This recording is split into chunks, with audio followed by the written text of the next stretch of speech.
How do you move forward when your small business lacks clear vision? Those of us who have been in the business world for some time know what it's like to lead without clear vision, without knowing where you're going. It can be challenging to lead a team or follow a leader when we don't know exactly where we're going. Are we lost? Are we there yet? It's in these moments we can lean on fundamental business practices and strategies that will move us forward regardless of the vision we end up with. In other words, without knowing the vision, there still are some good foundational things we could do. It's especially important to follow this process when we're in the context that requires immediate results. If you need to generate results now to justify the bigger, more important things you've got to do later. The best way for me to think of this process is to use a building metaphor. As entrepreneurs, we're planning and building our businesses according to our vision. This construction project is our wall. When we finish building the wall, we'll have fulfilled our vision and our priorities will shift from building to maintaining, from construction to sustaining. When we don't know what the wall or the vision for that wall is, or what it looks like, or where to build it, it doesn't have to stop us from building bricks. What are these bricks in our particular situation? Strategies, projects, action. What are these bricks that will be part of our wall, regardless of the type of wall we build or where we build it? In the spring of 2014, I shut down my marketing company of 7 years. I had made the decision to do so 6 months prior to ending the company. So I had a 6-month shutdown window. During that decision-making process, I had a bit of an audit. I had to ask myself, if I were to start over vocationally and I could do anything, what would it be? Would it be this marketing agency that I currently was running? I couldn't enthusiastically answer that question with a definite yes. So I decided to shut down the company and community we loved and move forward to the next thing, even though I didn't know what that next thing was. Since I didn't know what that would entail, it was difficult to know what I could do today that would also be beneficial to the end goal, to what I would eventually be doing. I lacked clear vision for my vocational future. Would I work for someone, start a new business, freelance, become a missionary, start a nonprofit? I didn't know, but I didn't have the luxury of staying in the unknown. I had to act because I had a lovely wife and kids at home. I had to provide for them. They were depending on me.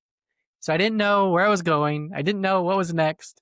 The thing I was doing was ending and I had to figure out a way to provide. So how do I navigate that transition? How do I do that without a clear vision? So by the time I shut down my company, it had been the last of several projects that left me starting from scratch. And if there was one thing I wish I had started and sustained a decade ago, it would have been maintaining a personal blog. Doing this would have empowered me to build a personal platform to leverage towards the projects that I was doing or the business that I was involved in. It could have also been an incubator for systems, ideas, new projects, new adventures, new stories. As a budding freelancer, it allowed me to communicate what I was up to while helping me cultivate leads and generate new businesses. Looking back, I'm now doing YouTube. That's what this video is for. It's on YouTube. One of the things I regret is not getting serious about YouTube much earlier. I started publishing my podcast episodes to YouTube in 2017, but it wasn't until 2025 that I got serious about YouTube because I discovered the gold mine of an opportunity that it truly was. So blogging, YouTube, all of these things I wish I had started earlier. In some ways I had experimented with them or played with them, but I hadn't really understood what I had before me. And so with blogging, that was something I knew because I had gone through enough of an experience in situations to know that that was something that was an anchor point for me. And 3 months before the company was set to shut down, I just began blogging 3 times per week and sharing my activity on social media. I also knew I couldn't finish this race and start a new one alone. I needed the help of others to succeed, so I met with over 10 people per week during the 3 months to establish, rekindle, and grow the relationships and the many people that I connected with over the years. And that's a little bit about the beginning of my transition. 3 months later, the company was shut down and I was in conversations with a handful of people about employment, new businesses, and freelance opportunities. I hadn't expected that, but I certainly didn't shy away from it. I thought I was going to have to get a job, but thankfully I didn't. I was able to take the tension of not knowing and what were my fears and what were my desires and grow into a stronger, better person that actually enabled me as a freelancer. Within a month of starting this new journey, I had 8 paying freelance projects on my plate. Freelance work was paying, so it rewarded me, so I leaned in. Freelance got priority over the other options. With some stability in place, I thought about what would contribute to my success regardless of which path I would later choose. As a result of this reflection, I decided to follow 3 strategies in my work. And these ideas are things that you can apply in your situation, whether it's at a high level for your career or vocational transition, or it could just be a project or a department in your company. But I think these 3 principles can help you when you're lacking that type of vision. First, I would focus on cultivating authentic relationships with agenda free meetings. Second, I would communicate proactively with my network, prospects, and clients. Third, I would focus on the projects in front of me and the clients who are paying, as opposed to neglecting their project while I sought out the next one, which is one of the things I struggled with when I had my marketing company, always looking for the next project. But as a freelancer, since I was delivering, I really had to get it right. I had to focus on it. And that meant trusting that the next project would be there when this was done, either from this client or from another. When you look at these 3 approaches, it's easy to see how they would contribute towards any direction I took in the future as a freelancer, or even if I shifted out of freelancing. They help me now and they empower me later. Those are the types of dynamics you want to create in your life and in your business and in your entrepreneurial passions. How can you create win-wins where if you have to go one way or another, you win either way?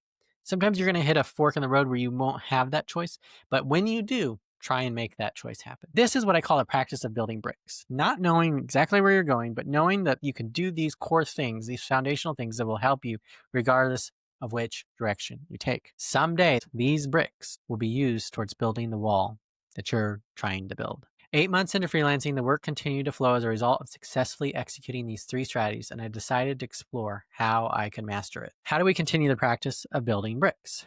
As part of my offering as a freelancer, I work with business owners to help them bring order to chaos by jumping into the trenches alongside them to affect positive change for their business and grow their online footprint, grow their influence and their income through their digital marketing efforts. When I work with my clients, I bring specific mindset to the fold. SOFI, SOFI, seeking opportunities for improvement.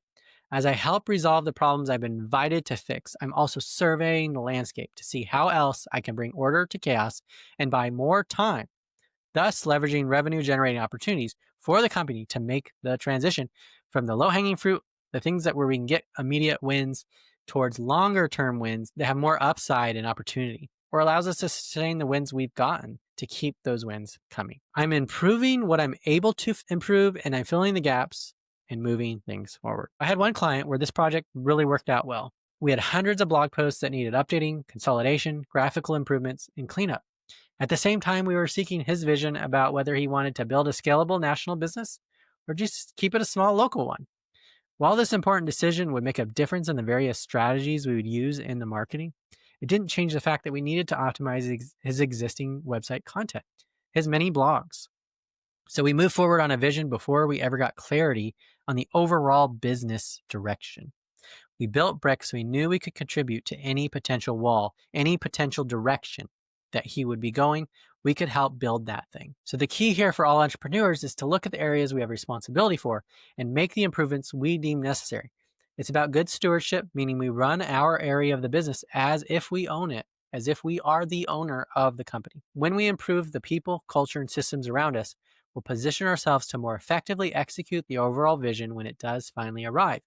And it'll give us influence and authority to lobby for the direction that the company or the business department or the project is ultimately going.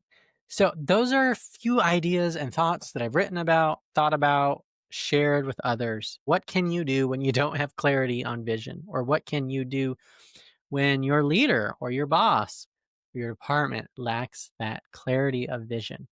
There are things you can do. You probably have an intuition. Those can be the bricks that regardless of the direction they go, those are in place. Once you've gotten all those bricks in place and there are no other bricks to create towards that potential vision, that may be a point where you do need to press on your leader to get clear on the vision of where you're going so you can build that next set of projects that'll move towards that more specific vision. But in the meantime, think about what you can do where you're at now with the clarity or lack of clarity that you have now based on your own experiences, based on other projects, other companies you've worked with. Bring that to the fold. Think about ways that you can explore this and things that you can put in place that'll let you be successful regardless of the direction you go. Let me know what you think in the comments below. I'm Jason Scott Montoya. I'll see you on the next video. Are you a small business owner? Have you hit a glass ceiling where year over year, you cannot rise above a certain revenue level? Check out Jason Scott Montoya's book, The Jump, to discover how to level up your leadership and pivot your entrepreneurial passion to the highest level.